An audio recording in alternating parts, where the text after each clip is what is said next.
High বন্ধুরা, চলে এলাম একটা সুন্দর একটা মিনি ব্লগ নিয়ে।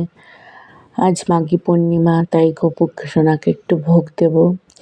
এই যে ময়দা মেখে নিয়েছি, এখানে সিমই বানানো হচ্ছে। সিমই করব আর লুচি করব, গোপু সোনাকে ভোগ দেব।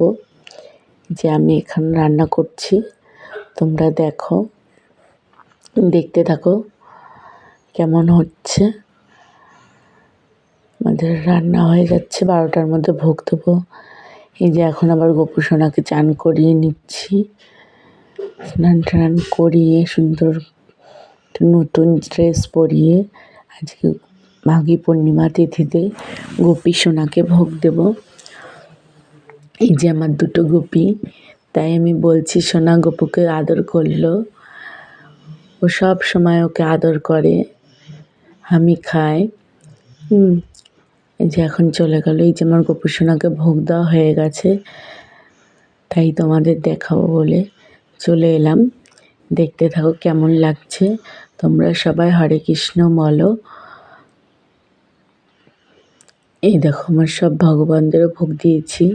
এখন আমি বাপের বাড়িতে আছি, তাই এখানে পুজো দিচ্ছি। গোপু আমার সাথেই থাকে সব সময়, তোমরা দেখেছো আগেও।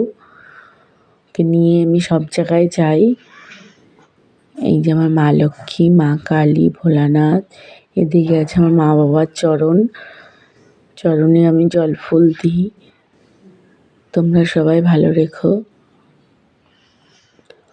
ভগবান, তোমরা সবাই সবার মঙ্গল করো, তোমাদের কাছে এটুকুই কামনা।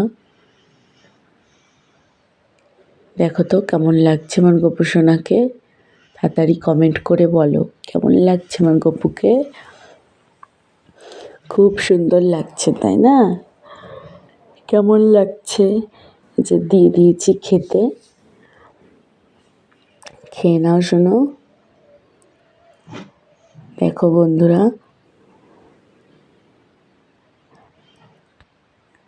এই দেখো আমার সোনা আবার টুকুর টুকুর করে হাঁটা শিখেছে, হেঁটে হেঁটে আসছে। এখানে ব্লগটা শেষ করছি, কেমন লাগছে বলো।